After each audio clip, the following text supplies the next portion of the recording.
I bet that was a nice try. Good evening. I would like to call to order the Code Enforcement and Nuisance Board. The date is May 24th, 2016. It's approximately 5 p.m. We're in City Hall Commission Chambers in Bowling Green, Kentucky. And if we may, would you call the roll? Here. Simpson. Here. Dearbone. Here. Wilder. Here. Thomas. Here. Approval of minutes. You've been mailed the minutes. Are there any additions or corrections? Move to approve. Second. Simpson. Dearbone. Simpson. Yes. Dearbone. Yes. Wilder. Yes. Thomas. Yes. Comments, announcements. Do we have any announcements? Okay, we'll proceed then to the hearing agenda. The first case is case 2016-1500, citation 2016-1814. The address is 508 Pearl Street.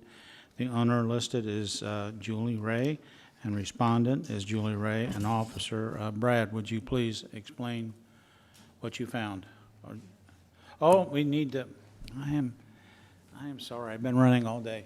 Will you please stand, raise your right hand, you swear to tell the truth, whole truth, nothing but the truth, so help you God. Thank you for reminding me, James. Okay, Brad, proceed, please. Bear with me just a moment.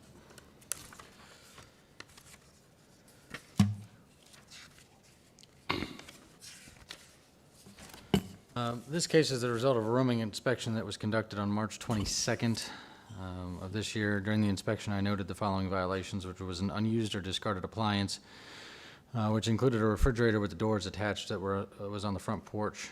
Photographs were taken, and a notice of violation was sent to the PVA listed owner and address on that date, with a compliance reinspection of the 1st of April. On April 4th, I completed a compliance reinspection and found that the property was still in violation.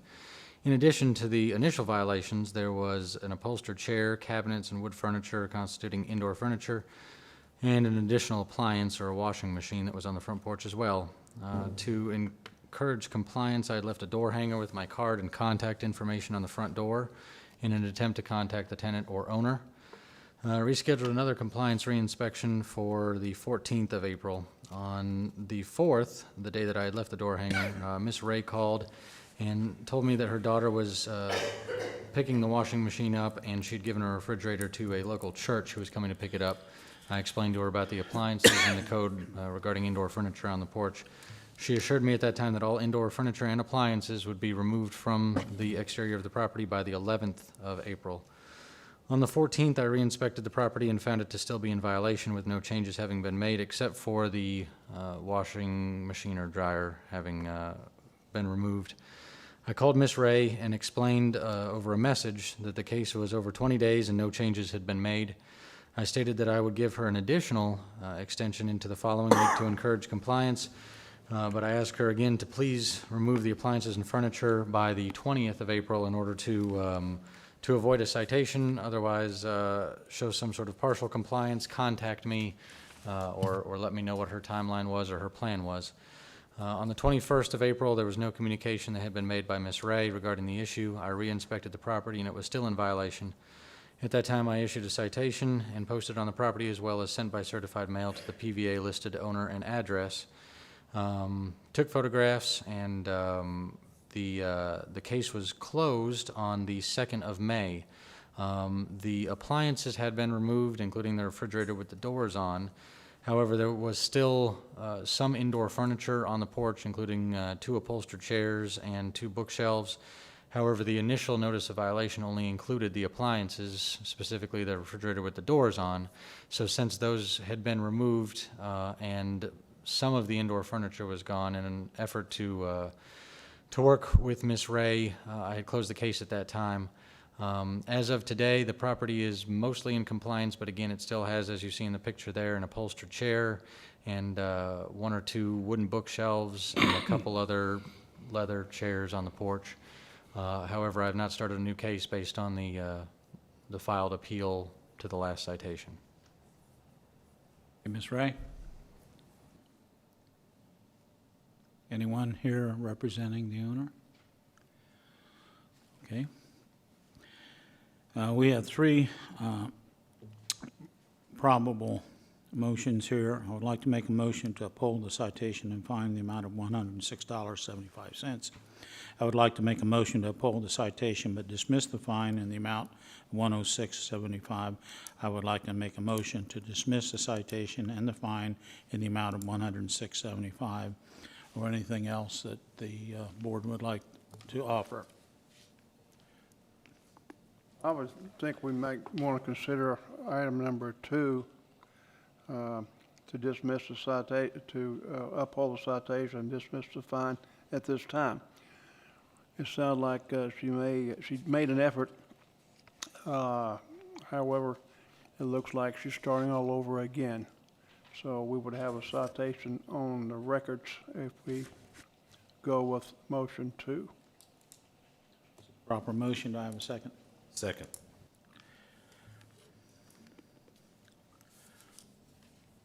Dearbone, Simpson, Yes. Dearbone, Yes. Wilder, No. Thomas, Yes.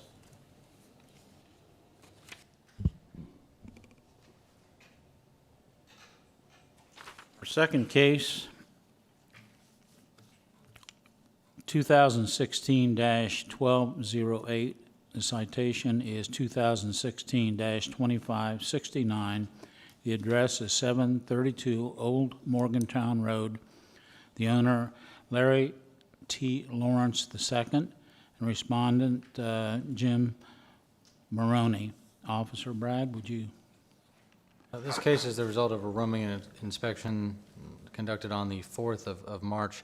Bear with me because this is somewhat lengthy on the summary for this one. It spanned a few months and 3 citations as well, and I believe the 3rd citation is the one being appealed.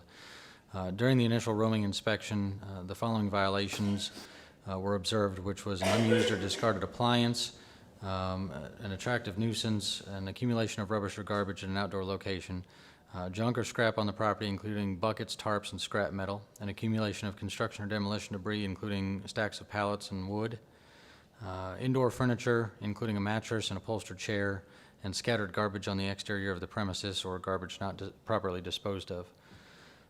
Took photographs, as you see in front of you, and sent a notice to the PVA listed owner and address with a compliance reinspection date of the 15th of March of this year. On that date, I completed a reinspection and found the property was still in violation. It appeared that some of the pallets had been moved around and the appliance or furniture had been moved around. In order to encourage compliance, I scheduled another reinspection for the 23rd of March. On that date, I again reinspected and found the property to be in violation, and there had been no change since the previous inspection on the 16th. So I left a door hanger in order to attempt to gain voluntary compliance from the owner or tenant. On the 28th, I received a call from a Miss Tracy Franklin, who stated that she owns or operates the business Two Real Deals at this location. She said the pallets were hers, but the rest of the items, including furniture and junk, were not from her business. She said her husband would move the pallets that day to try to get things cleaned up, and I told her I had an inspection scheduled for the 4th of April. Ms. Franklin also told me that the best way to reach the property owner was to go to an adjacent business down the road in order to reach the owner or the manager of the property. However, I was hoping that she would come into compliance without having to do so. On the 4th of April, I reinspected and the property was still in violation and no changes had been made. At that time, I went to that adjacent business in an attempt to reach the owner and met with Mr. Jim Maroney. He introduced himself as the property manager. He was very helpful, stated that he was aware of the initial issues but thought that the tenants had taken care of them, and offered to drive over with me to the property in order to take a look at everything. After taking a look behind the property, Mr. Maroney did say that everything behind the property appeared to belong to Two Real Deals business and not any of the other businesses in that building. He went into the shop at that time to talk with them and try to gain compliance with them. He said that if by Friday of that week, which was the 8th of April, that the items were not removed, he would load them in a truck himself and clean the property up. We agreed I would reinspect the following Monday, which was the 11th, and that would give him and his tenants a full week to get the property in compliance. I reiterated the case had been open a month at that point, and that if property was not in compliance by the 11th of April, I had no choice but to issue a citation, and it seemed that that was understood by the tenants and by Mr. Maroney. On the 11th, I re-inspected the property, and it was still in violation. The doors on the refrigerator and appliance that were there were open. Some of the metal shelving or scrap metal and junk had been moved or removed, and it appeared that the store personnel were working around the exterior of the business. In hopes that they were working on compliance, I granted another extension to inspect again in 48 hours. On the 13th, I re-inspected and the property was still in violation, so at that time a citation was issued, sent by certified mail to the PVA listed owner and address, and posted on the property as well, what you see in front of you. The fridge is still there, the scrap metal, many of the pallets were moved or removed, but they were still several on the property. Under the tarp there, which was partially moved, there's the chair or upholstered furniture is under that as well. And in addition, the accumulation of garbage, rubbish, and scattered debris was on the property as well. The date that was on the citation for a compliance reinspection was the 25th of April. On the 26th of April, I re-inspected the property. It was still in violation and no changes had been made to the property. A second citation was issued, posted on the property, and sent to the PVA listed owner and address. The reinspection date on that was the 6th of May. The pictures that you're seeing now on your screen are from the posting of the second citation. The wood and metal were still there, appliances were still there, as well as upholstered furniture, boxes of trash, scattered garbage, accumulated garbage and debris. On the 28th of April, I had received a call from Tracy Franklin, again, the owner or operator of the business Two Real Deals. She asked me about the process to place a shed or storage building on their property. I provided her with the information about that and how to contact the building division and explain the permitting process. And my hope was that she was trying to get a storage building in order to abate this issue and store all of the items in a building. On the 6th of May, I was unable to re-inspect due to a large amount of activity at the business, such as a large truck being unloaded, forklifts, trailers, and pallets. I then inspected on the 10th of May, and the refrigerator had been removed from the exterior of the property, but the rest of the violations remained, and in fact, in some part looked worse than before due to large amounts of trash, scattered garbage, and et cetera. However, due to the partial compliance of the fridge or the appliance finally having been moved, I extended compliance until the next day. On the 11th of May, which was 69 days from the initial inspection and 16 days since the second citation was issued, I re-inspected the property and it was still in violation, as you see on the pictures in front of you. Third citation was issued on that day and posted on the property as well as sent by certified mail. And a compliance reinspection date of May 23rd was listed on that citation.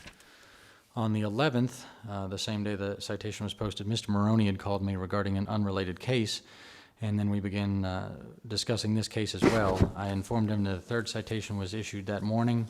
He said he would go over and have the property completely cleaned up within 48 hours and then plan to appeal the citation to have the fine waived once he was in compliance.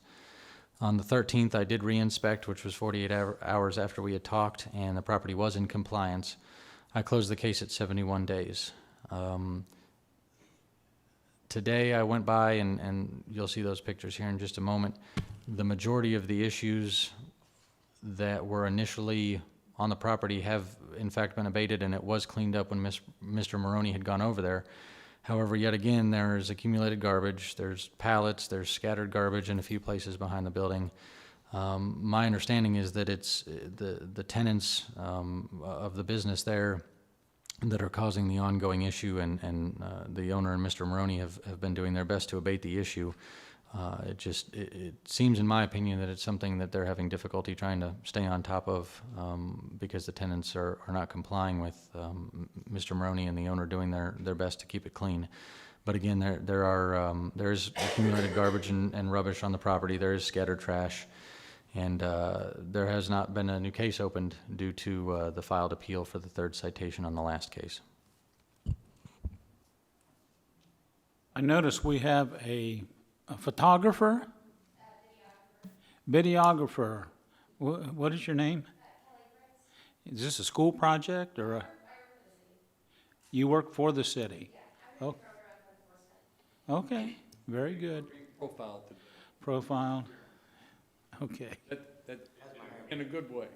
in a good way. Okay, thank you. Now get your hair slicked down. Are you Mr. Maroney? Yes, sir. Okay, would you raise your right hand, please? Swear to tell the truth, whole truth, nothing but the truth, so help you God. I will. Thank you. What do you have to say? All right, let's go back to the original pictures. I'm going to divide it up into about 3 or 4 different categories. Actually, there's 2 addresses there. There's 738 and 742. Just a minute. Finish on your You mic. have to speak into There's 2 different addresses. There's 738, which is the building where Wheels and Deals is. The building that you're looking at now is 742 Old Morgantown Road. And if you notice in this original picture right here, hold that picture if you could, all those pallets, these guys, these tenants, they're in the pallet, they would buy these pallets of goods, all right? So they're gonna get pallets in every day, 15, 20 different pallets. Each time there's new pallets coming in, it's not a continuous thing of just stacking pallets. It's no different than, well, I'm not even gonna go there. It's just a continuous thing, them getting new pallets in every day. So there's gonna be pallets there. If we go back to the original photograph there. All right, there was, go back, come back one more. All right, and there was, the citation read that, the refrigerator was there, I believe, when that originally showed, that if you look at the color on all those pallets right there, they're different when you come back in, you look at the others. These are new pallets when they come in, straight out. There's no way for an individual to get rid of that many pallets after a truck.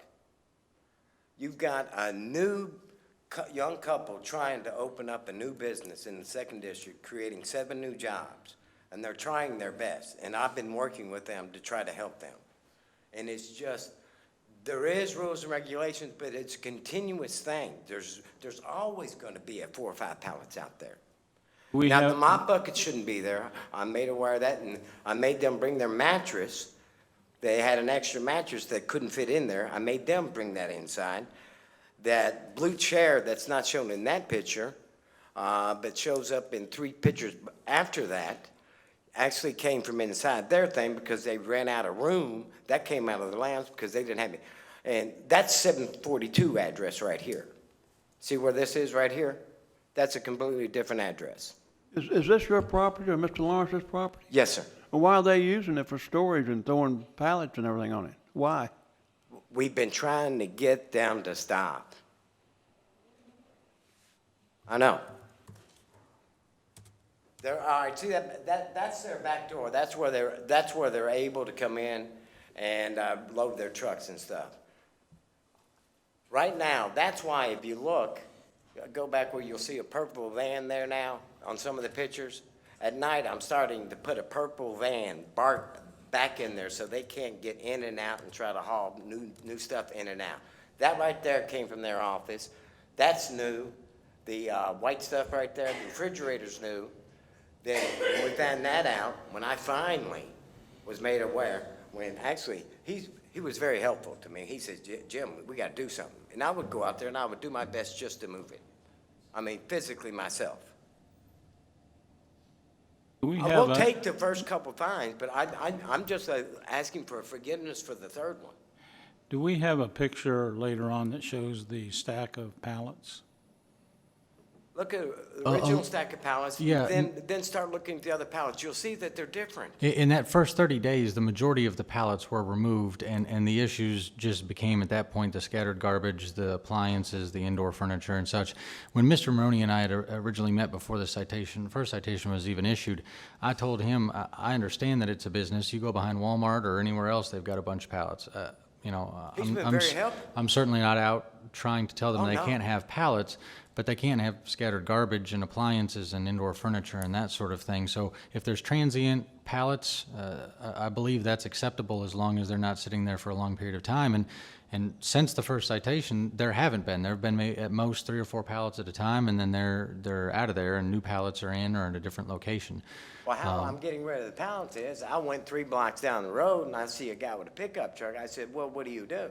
He says, I go around and buy pallets and go resell them. I said, you don't have to buy them. You come buy this property, you pick up what you want, and you take what you want, and you leave. That's how I'm able to get rid of the pallets. But they aren't your pallets, right? They're Huh? not your pallets. Huh? They're not your pallets. I'm right? getting fined for those pallets. That's right.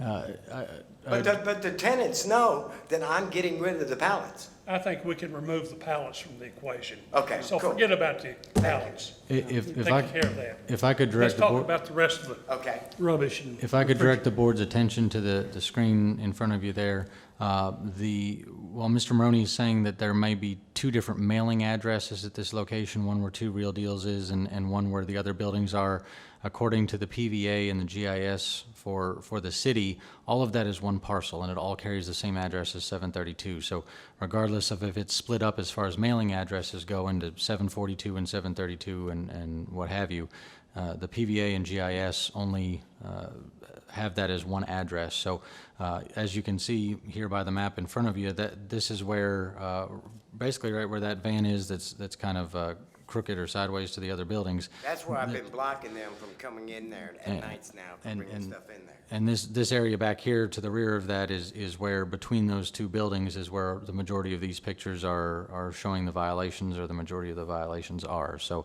it's on the same parcel, it's all the same owner, regardless of if it's split into different businesses. BGMU is the one that tells me it's 2 different addresses. We'll accept the first 2, but the third one, we're working our best to try to get this thing. I mean, What would the first 2 fines be? $300 and some odd dollars. About $315. Yeah. I make a motion that we assess a fine of 300 and whatever that total is. The citation be upheld, the fine be reduced to 315 or whatever that is. Proper motion. So you want to uphold the first 2 citations? Those have already been approved, so there's Have no they paid need. them? They've not been paid, but they have already, you all have already approved those fees and citations. They've already The been- only one that's in question tonight is this 3rd citation of $406.75.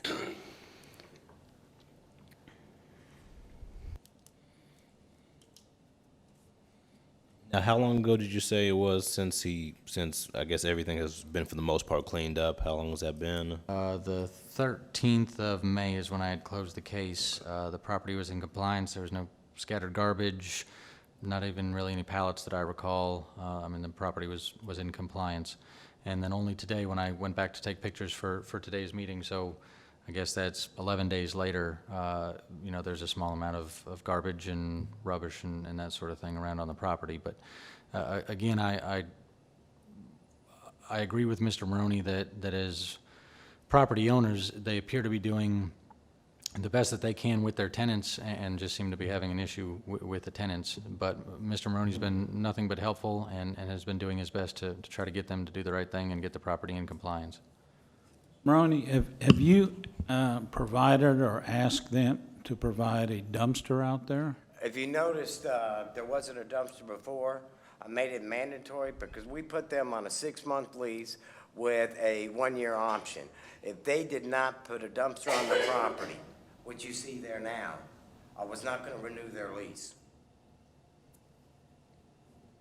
Are they using it? Yeah, well, they aren't. Well, if you go back, right, see that picture right there now? Now, go forward a little bit, you'll see it completely full where they've unpacked. Keep spanning through, spanning through, spanning through. I think those are on the pictures, Tim, of the 3rd citation.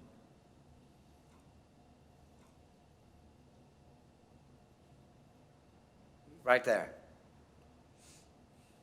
How often is it picked up?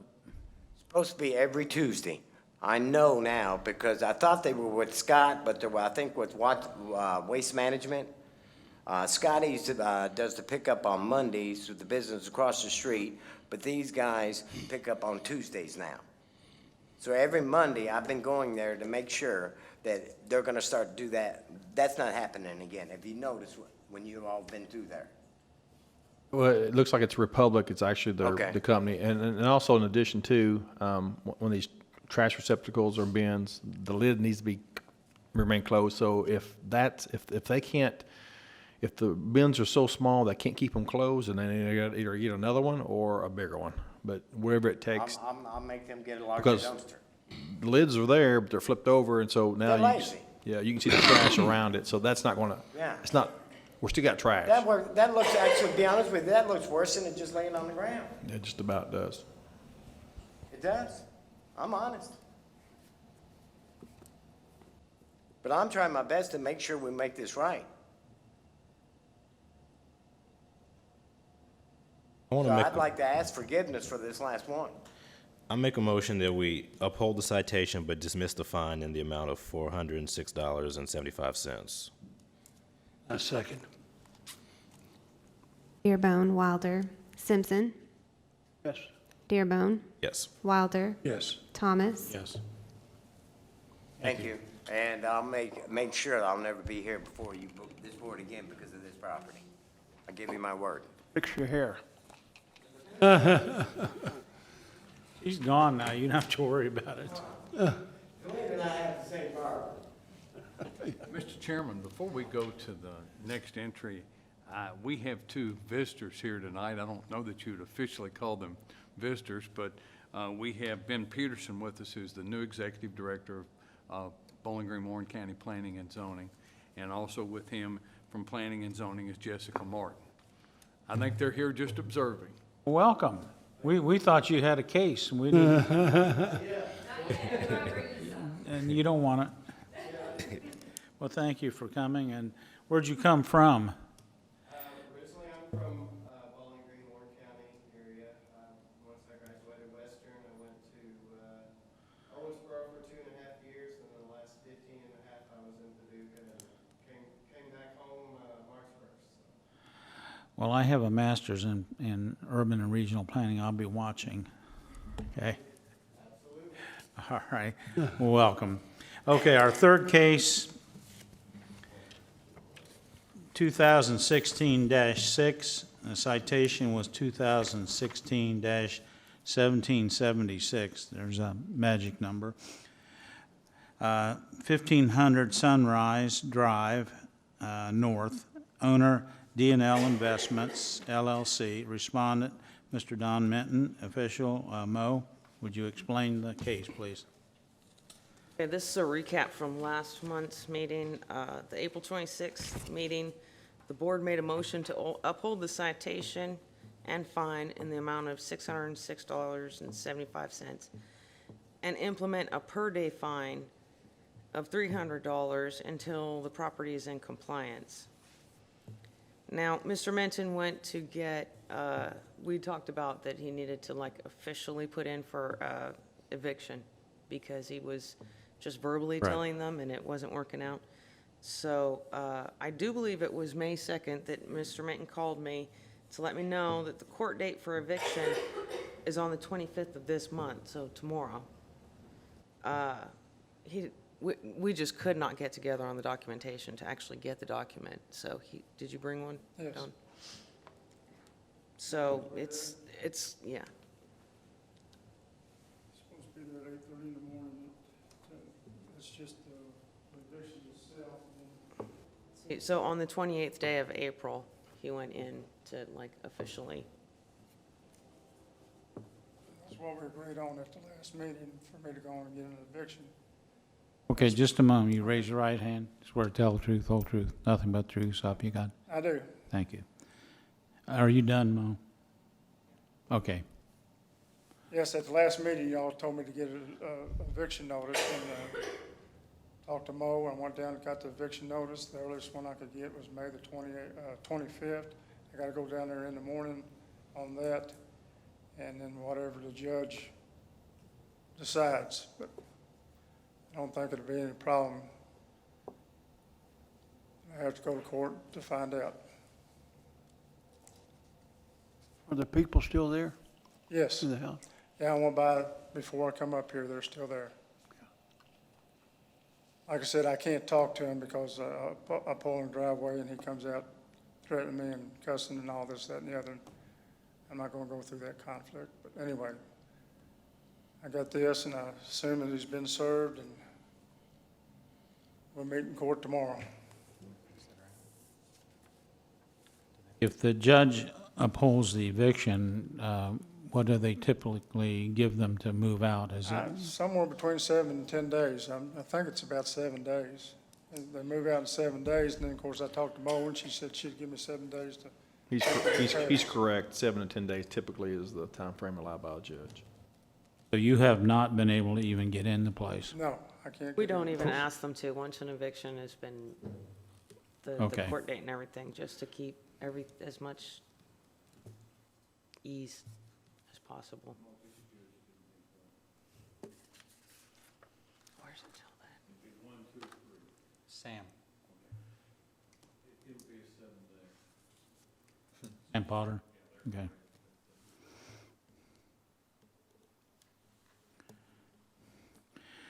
Our past, we had levied a fine of how much? $300 per day. The current fines are $8,700. With the $300. Well, I don't see how you can put the $300 if you can't get in. Exactly, that's. And he's done what we've asked him to do, Right. to get the person out of there so he can get in and do what he needs to do. Well, I think it'd be unfair to continue with the $300 per day fine. Was there anything prior to that in fines? There's citations and fines, How much were the that. citations? $1,677. Again, it was the same thing. I couldn't get in the house to make the repairs. Well, I make a motion, we hold in abeyance the 1,677, that we hold off on the $300 per day fine until the people are out and you have sufficient time, which is probably by the next meeting, to do that. So if it's not done by the next meeting, then we would allow the $300 per day fine to stand and the 1,677. The 1,677 has already been upheld and approved, so those are due now. So So we're then just talking about the 8,700. All right, the $300. I'll amend it and say, we'll hold in abeyance the $300 per day fine until the next meeting, and we'll see what progress you have. $300 from the time that you can get into it, not from right now. Do I have a second? So you're just postponing, you're just going to put the 8,700 on hold until the next meeting to see Yes. if anything has been done at that Right, point. and then, And you want once to he gets continue another $300 in, once he's allowed to per get day? in, then we'll go to the next meeting and see what's up as far as the improvements. If the improvements have not been made, we'll get from Mr. Judge Potter, whatever, 7 days after he's gotten them out of there, we'll consider that clock to be running at that point. Okay, for the $300 to start Yeah, again yeah, that's at my that motion. point. A second? Second. Got a question. Mr. Minton, we'll say 10 days from today, the house will be vacant. And that's going to be about another 20 days or so before we get back. What can you get done in 20 days, or can you? Because every time we talked to you in the past, you've said you're having a tough time hiring anybody, getting any contractors to help you. I'll have to do it myself. If I can't get a contractor, I'll do it myself. Like I said, when they first moved into that house, I was in the process of making some repairs. We just laid new tile in the kitchen and the dining room. We laid new tile in the, You did that? Yes, me and Mr., Okay, well, Logan. I was just trying to help you, that's yeah, all. me and Mr. Logan done that, and like I tried to explain before, this lady's, Ms. Hodges' sister has been living next door with me for 2 or 3 years. And anyway, they kind of moved in without me approving, but anyway, they went in there and done some painting, and, you know, I put in new kitchen cabinets, and he done whatever pictures was to the bathroom. Now, that bathroom was completely, didn't have a commode or didn't have a sink or anything in it because we tiled the floor, and he's the one that put all that other stuff back in. But anyway, David helped me some there. I mean, he worked on some jobs with me, but, and I thought all the time at this house he was fixing it up, but I was incorrect on that. Mr. Minton, every Sunday, there's ads in the paper for handymen. Have you tried any of Yes, that? I've tried. I called, I think it's Southern Kentucky, and I called that, I think his name was Bush, and both of them told me they would call me back. Mr. Bush did call me back, but he said he would call me back again, and we'd make arrangements to go look at the houses, and I haven't heard from him since then. But, Have you tried any, like, church bulletins? There's always one or two in those. I haven't tried. I'm going to be honest with you. I haven't tried those. I've learned my lesson. Just like I told you, Mr. Logan passed away. He's the one that helped me, and I had another gentleman that helped me that his father passed away in Florida and left him his estate down there, and he moved down there. And these people coming in, just like David had come in, they said they'd do all the work and, you know, just maybe supply the materials and stuff. And I'd work out a deal with them, and I've done that the last 3 houses, and I won't do it anymore because I'm having problems with that. Well, you have 7 to 8 days before you have to find somebody to help you. Yeah, well, Then you've got roughly 20 days, so we'll revisit this at the next meeting. We've had a motion and a second. Correct. Thomas, Dearbone. Simpson. No. Dearbone. Yes. Wilder. Yes. Thomas. Yes. Okay, the next one. This is number 4. Case number 2016-39, citation 2016-704. The address is 1524 Parkhurst Drive. The owner, D&L Rentals, LLC. Respondent, Mr. Don Minton. You've already been sworn. Brad, where are we on this?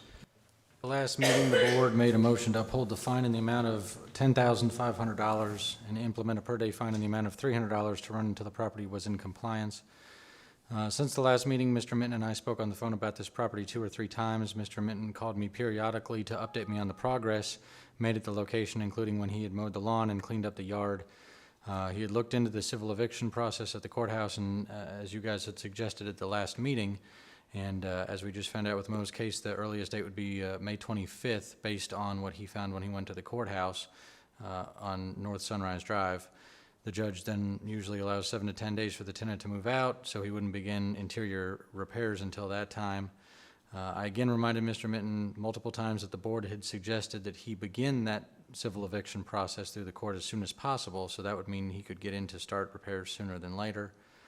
Mr. Minton and I talked on the 17th about the civil eviction process. He stated that he had received a call for a reference about these tenants from another landlord, and the tenant was currently, that he was optimistic that the tenant was going to be moving on her own.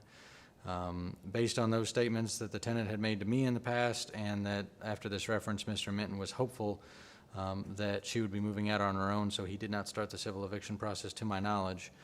And as of today, the property is still in violation. I have not been able to gain entrance to the interior of the property. It appears that that tenant is no longer there, and I don't know if Mr. Minton can verify that, but it appears she's gone. No, so. she's still there. No, she's still there. I went over there today. Like I told Brad that I'd received a couple of calls for references. Of course, I couldn't give her a good reference. I wasn't going to lie to the future landlords about what was happening. So anyway, I've got an eviction notice. I go to court on it June the 7th. It's the day I go to court on it. But I've been by there several times, left notes. Her vehicles are in the driveway, parked underneath the thing. I knock on the door. I can hear the kids in the house. They won't answer the door.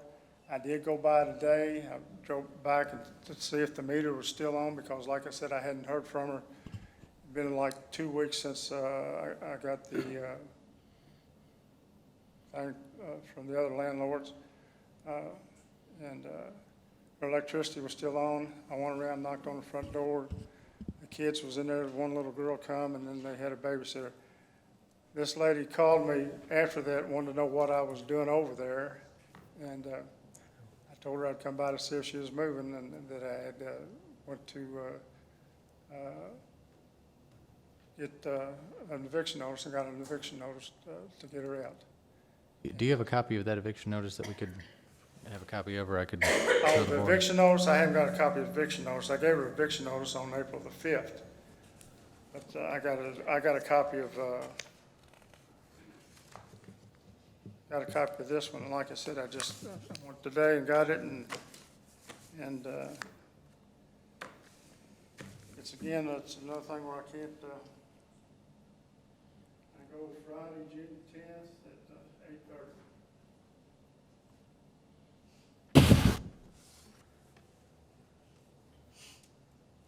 And that's also Judge Sam on that one.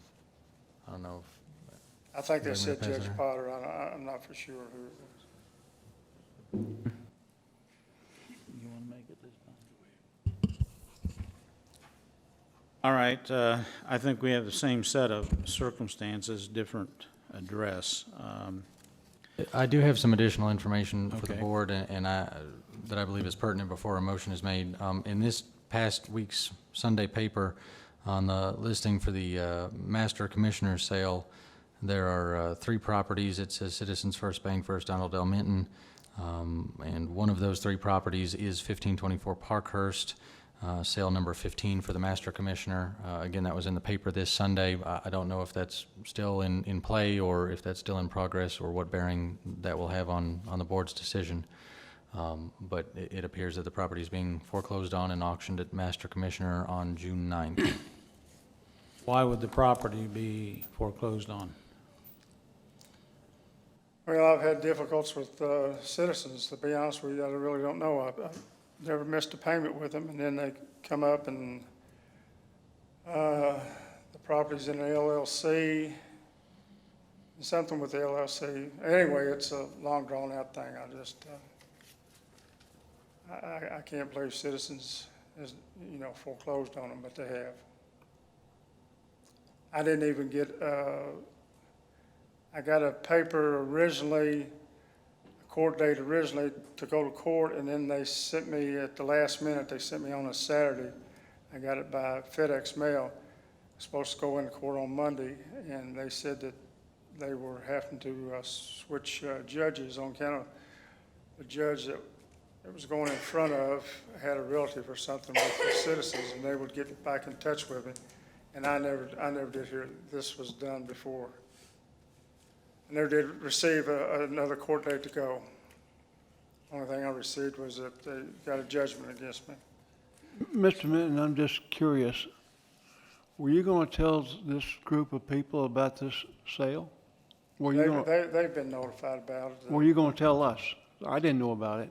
Were you going to tell us? Well, I'm going to try to take care of it where there won't be. No, a sale. my question was, were you going to tell us No, I tonight? wasn't going to tell you. It's very embarrassing for me to do this, and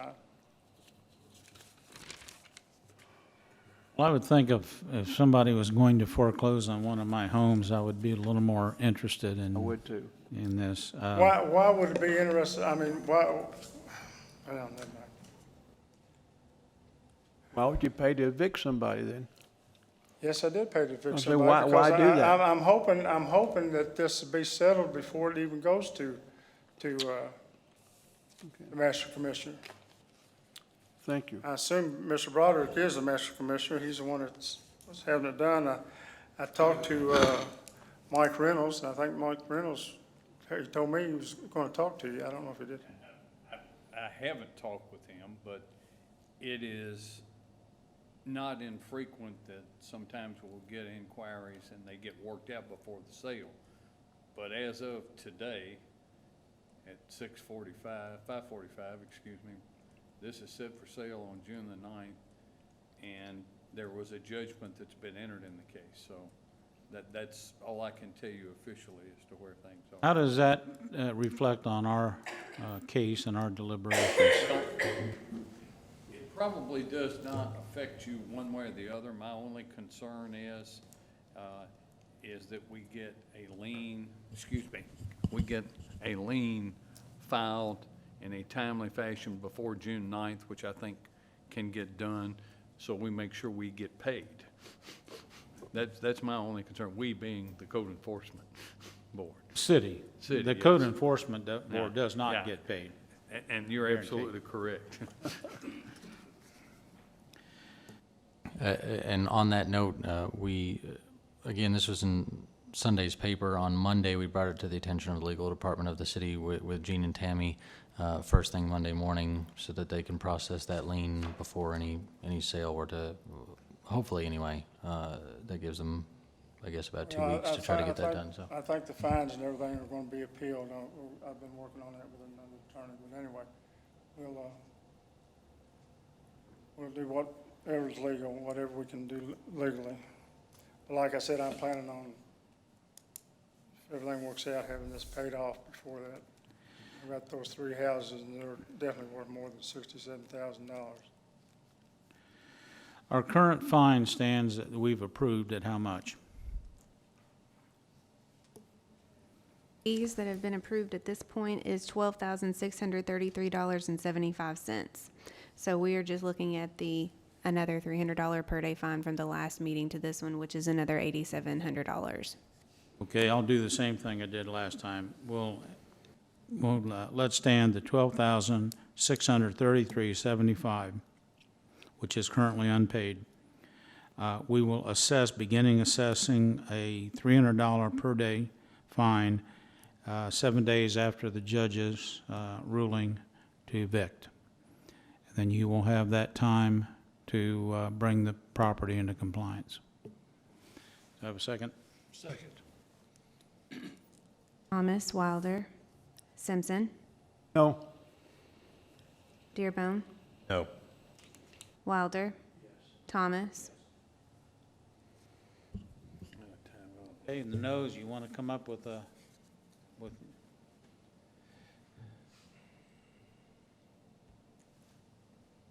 Gentlemen, can I say something? How can you fine me when I can't even get into my house to make the repairs? we're delaying that fine of $300 per day. That was the motion. That did not pass. So you may not have to, I don't know.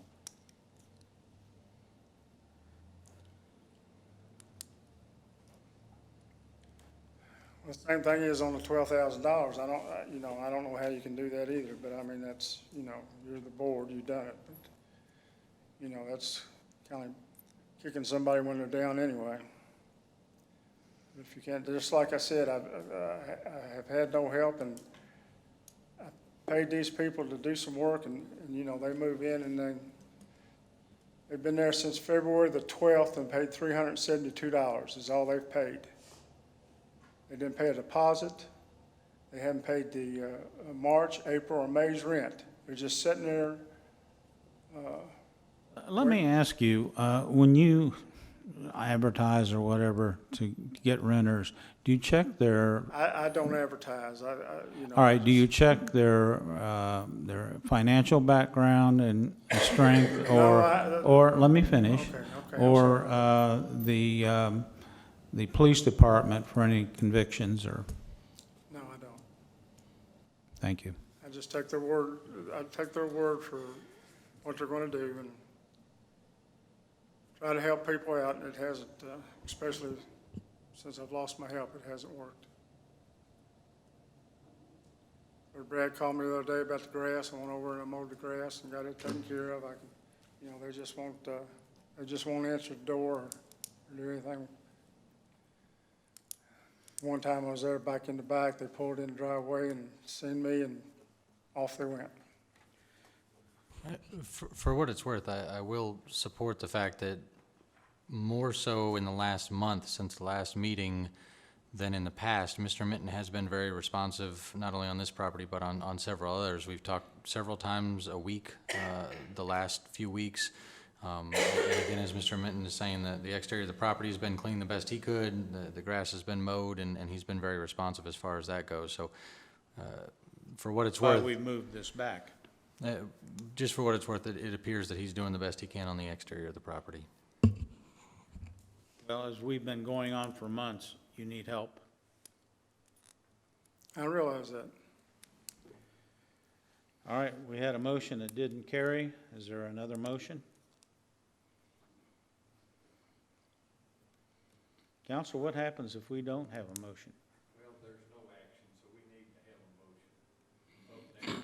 All right. Right now, the floor is open for new motions, because that one did not pass.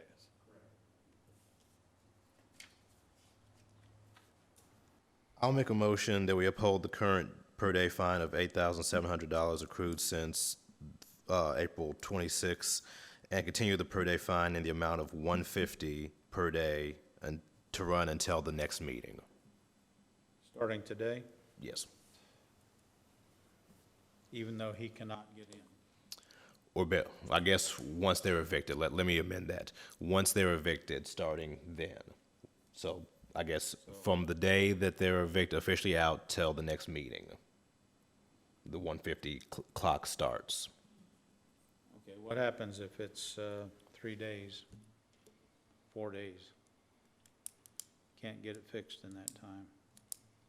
You want to check on the progress and Based on the calendar, if the court date is the 9th, 7 days later would be the 16th, hypothetically. If they leave at that point, or if Mr. Minton has to have the sheriff put him out on the street, then that wouldn't be until roughly the 20th, which is the Monday following. I believe our meeting is the 28th, Tabitha, is that correct? 28th. So that at least would give 8 days in a worst-case scenario to at least have some sort of interior improvement and allow me in to do an inspection. That would certainly if be. progress is made, then we'll push it back again. That's certainly at your discretion, but I think that sounds feasible. I'd be okay with that. Yeah. All right. It's an appropriate motion. Tabitha, did you get that? Yes. Okay. Second. Would you restate it, please? Basically, uphold the current per-day fine of $8,700 accrued since the last meeting, and continue the per-day fine in the amount of $150 per day starting after the eviction up until the next meeting. Excuse me, but y'all told me at the last meeting to go through the legal process, and you wouldn't do anything else, and that's what I've done. I thought these people were moving out because Brad, she had told Brad that she was gonna move out. Then I get the call asking for a reference. If I can't get in the house and make repairs, how can y'all justify? We're not. Well, he just said 80. We're holding out. We're holding After off. 7 days after the judge makes the eviction notice, and you can get in, that's when it would start. We will then review your progress at the next meeting. And if there's sufficient progress, we probably would continue it on until you're done, and then there would be no fine of $150 a day. What about the $8,700? I'm talking about the $8,700. That stands. Why can it stand when I couldn't get in the house? That's what I'm asking you guys. You done charged me $12,000 on it before, and it's the same thing. I can't get in the house to make the repairs. So if somebody, And as I recall, the documents you just filed, you didn't start the eviction process till today. that's correct, but I was told that they were gonna move. Like I said, Brad said they was, and I've got calls from, 2 different people, and that's what she told me today. She was still looking for a place. I can't get into the house.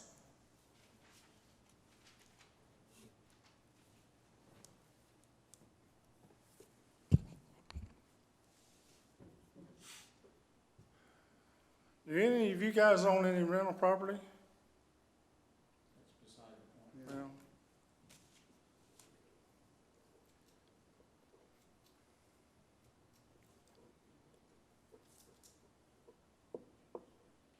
You know, I've worked for 40 years on these, buying these houses, and then have stuff like this happen. This all could be sold anyway by June 9th, so it may be a moot point. It might be. Might just let them go on and sell it. Got a motion on the floor. I'll second that motion. Dearbone, Simpson. Simpson. Yes. Dearbone. Yes. Wilder. No. Thomas.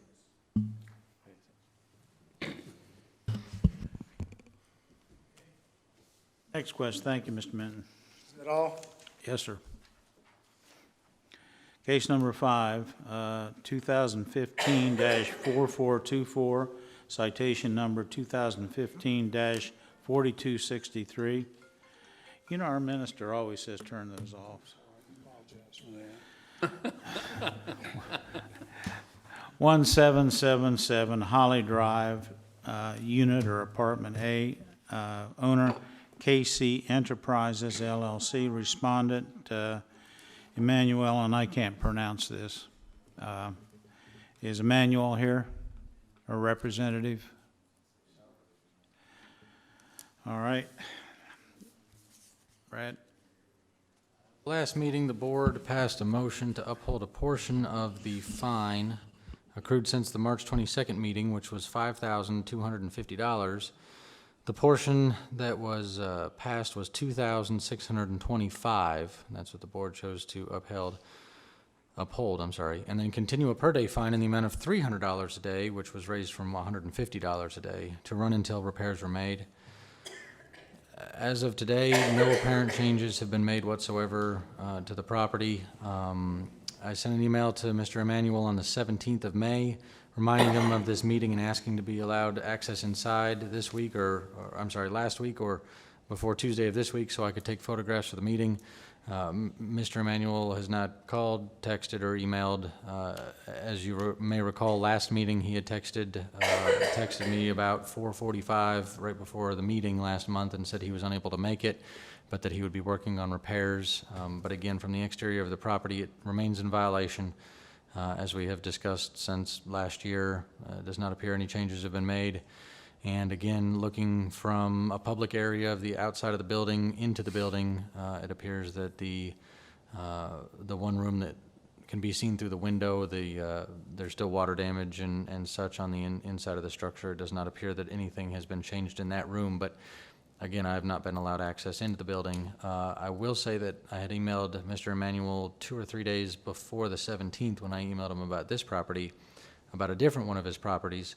At that time, he had responded within the same day and had taken care of the issue at the other property. So I say that to say that I know the email address is correct and he had responded in the past, but since the 17th, he has not responded based on this property or my reminder of the meeting and request to gain access to the structure.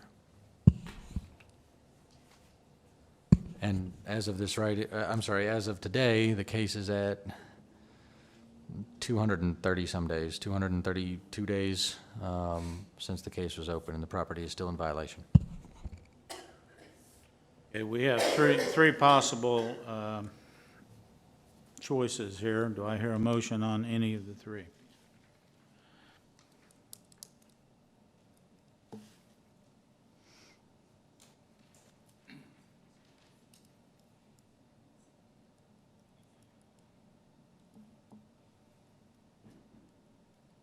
Getting difficult to keep adding this money up.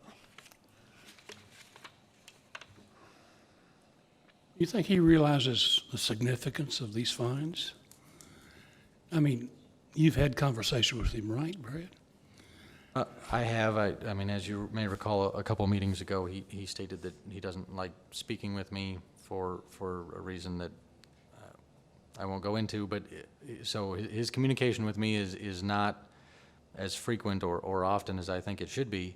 But that being said, I still go back to the fact that Mr. Emmanuel said at his previous meeting that he has owned properties in this city for many years and never had an issue like this, but yet nothing has been done to rectify this situation since last year. I mean, we've changed 3 seasons since then. I've been taking pictures since it's been snowing, raining, back to rain, back to, I mean, and here we are, and just even the drywall's not fixed. So I don't quite understand. Maybe there's something else behind the scenes, maybe something like Mr. Minton, where the property has some sort of other civil issue or financial issue going on with it that I don't know about, but it certainly doesn't seem like he's being very responsive to try to get anything done or even communicate with me in the entire last month about this property. Well, he's delinquent in the amount of over $12,000, and we're looking at imposing another $8,700 fine. We're looking at $20,000. I was just wondering if he's aware of the significance of this amount of money.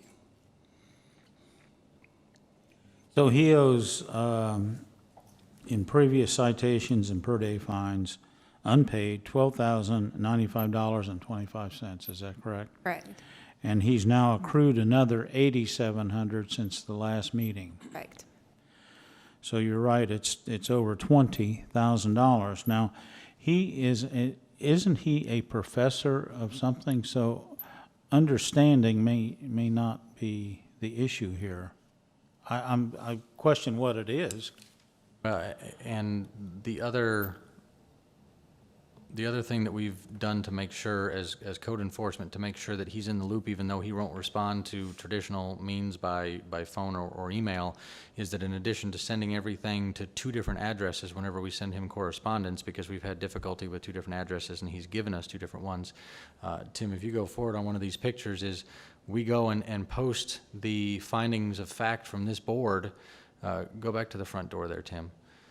And we post the findings of fact on the door of the property at the end of every meeting. So those are the findings of fact on that door from last month, which seems to me like he hasn't even been to his own property in the last 30 days. Again, I don't know if he has something else going on behind the scenes. Maybe he has medical issues or he's traveling or whatever the case may be. But again, there's been no communication with my office to let us know what was going on with it.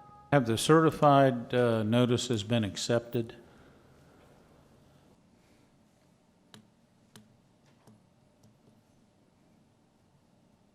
I can tell you that for this meeting, it has been. For the finding of fact last month, I don't know, but the one that Tabitha had sent out for the meeting, we got back in the mail just this last week, and he had signed for that. I don't recall the date off the top of my head.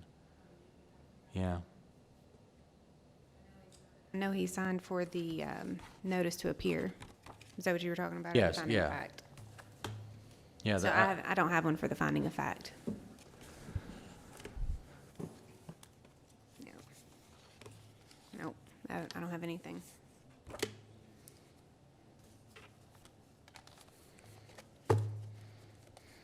How delinquent is he in meeting his debt service on the $12,900? Nothing's been paid. Nothing. And how long are we going back on that? That's just this case. Just this case? Mm-hmm.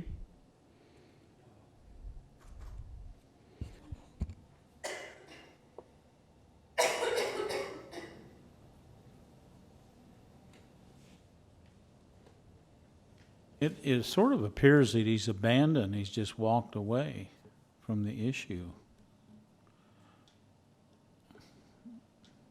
I suppose that may be his mindset. Technically, by code, the building is not abandoned yet, because there was an upstairs tenant in the upper portion of the house who recently moved on his own. So to my knowledge now, since even the last meeting, the building is vacant. So it is vacant upstairs and downstairs to the best of my knowledge. Again, I can't get inside to verify that. So it doesn't meet the abandoned definition by code, but by his omission of action, I mean, I suppose you could call it that. Well, another $300 a day, roughly, that's $9,000 on top of this. I don't know if $20,000 doesn't get his attention, what another $9,000 would. Mr. Chairman, I don't think we've done in the past when we had this situation. I can think of only one other setting. It was up on Elm and 11th Street. It's been a while. But what we did is, at that time, we had the sheriff's office serve the hearing notice. why is that effective? It is more of a law enforcement side. I think we could get city police to do that. I think that, I'm just trying to give you an option of how to get this gentleman's attention. My second option to that would be to tell the city attorney, let's get our lien filed and go ahead and foreclose on our lien. Because, I mean, but we have a lot of people that sometimes are a little hesitant to get here, but once they get here, they seem to try to rectify the issues. This is the only one I can think of in recent time where we've gotten no response, no results on. And so I think option one is that, or option two at 20,000, Mr. Chairman, I don't disagree with you. That doesn't seem to be getting his attention. If you wanted a suggestion from me, I would suggest we turn over to the city attorney and foreclose on it. I think you've reached that point. This is a location right off Morgantown Road. Yeah, I know where it is. Yeah, I mean, it has, in my Behind the opinion, gas station there. yeah, it has potential. It's like 2 doors down from the convenient mart there, And I remind the board that within the last 60 days, a new roof, or at least a majority of a new roof, was placed on the building. Flashing was put around all of the upstairs windows, brand new flashing was. So he's put some money into the property, or maybe within the last 90 days, I stand corrected, not the last 60 days. So that was done at the early part of this year, and then since then it's stalled out, and the remainder of the things that need to be corrected are, I don't want to say relatively minor, but it's certainly not as large as putting a brand new roof on the whole building. I mean, we're talking drywall and painting some stuff outside, knocking down wasp nests, putting up some fascia and soffit. I mean, you know, not a lot of money or time. So I'm wondering if we're having a cultural thing here. I'm not going to move, you can't make me kind of thing. I don't have any other explanation. Did his communication with you kind of tail off after those improvements, the roof and stuff, got finished, and he kind of stopped talking to you nearly as much, consulting with you? Yeah, that's correct. 2 months ago is at the meeting 2 months ago, so it was prior to that when the new roof was put on. So at the meeting 2 months ago, when I brought it to the board's attention that the new roof was put on and it seemed things were going in the right direction, is the last time Mr. Emanuel was here in front of the board, and since that time, absolutely, he has communicated with me once on this property in that last 60 days, and that was by text before that last meeting. So no improvements have been made after the roof, and that was completed, like I say, within the last 60 to 90 days. Almost makes me kind of go with what you're saying, Jack. He feels like he's done what he's going to do, and he might not be interested in doing anything else. I mean, that's just an observation, but that's almost what it sounds like. Digging their heels in. Right, right. The other concern that I have, though, that still remains on the front of the building here is that the upstairs window there that you see in that picture still has, it is still in a state of disrepair to the point where it would allow water to come into that upstairs apartment. And then on the downstairs windows and around the front door and the bay window, there are still holes in the exterior walls.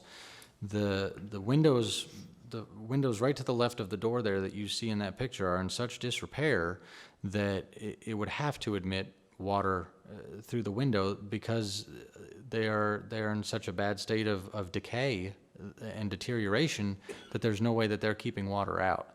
So even though he's put a brand new roof on it, I still have some serious concerns that there's not still water getting into the inside of this building because the job wasn't finished the whole way. And I don't know why, if it was the same contractor and he had issues with that contractor, or if he was planning on a different contractor for the other work, or what. I don't know why that work stopped, but there are still some serious defects on the exterior of the building, some structural defects that allow water into the building from the best I can see outside, but again, I can't get inside to inspect.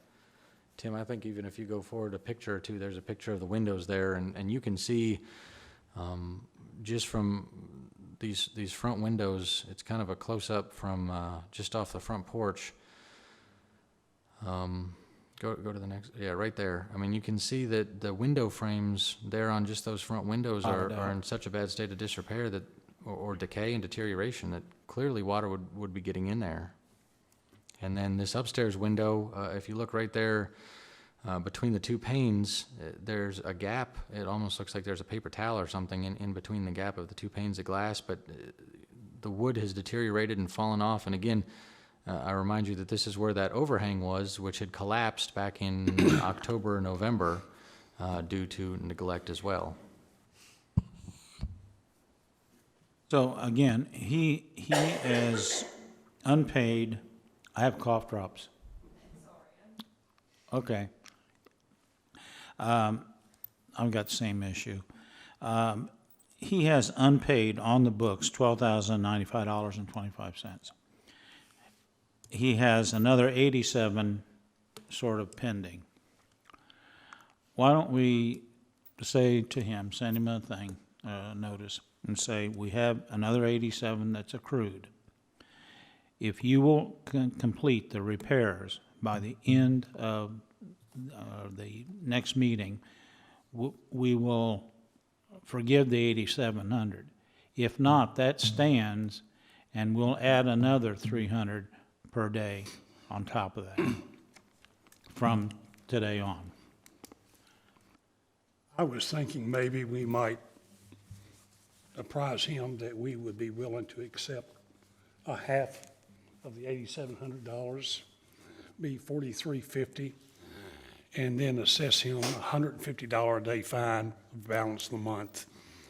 And if he can't be in compliance at our next meeting, then we'll file a lien. I don't, waiving the $8,700 may be all, we might not get that money anyway. The $12,000 looks pretty outstanding to me, but don't let him off the boat completely. I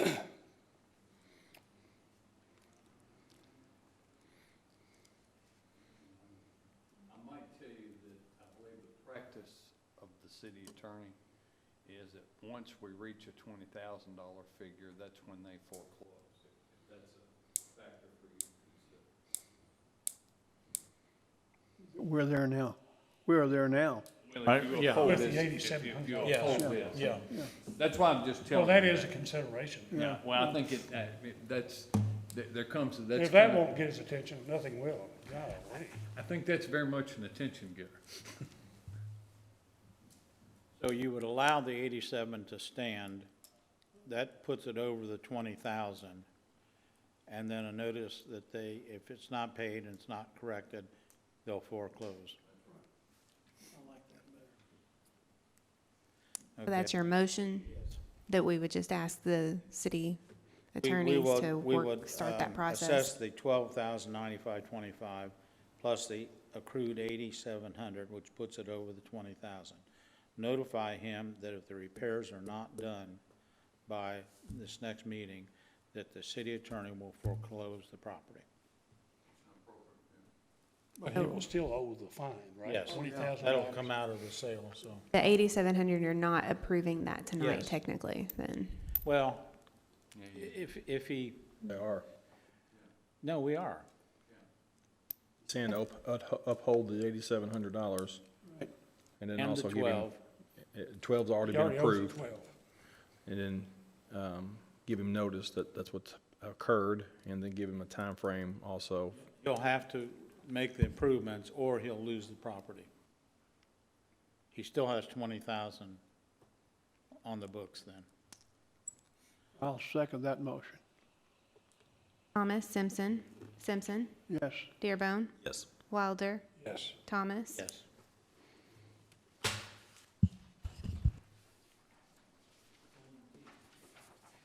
Okay, the last item agenda is any new business? Repeat offender, nothing. Consent agenda, Exhibit A. Do I have a motion to accept the consent agenda as presented? I move that we accept it as presented to us. Second that. Dearbone, Simpson, Yes. Dearbone, Yes. Wilder, Yes. Thomas. Yes. Any other business come before the board? The motion to adjourn. Thank you. Second. That's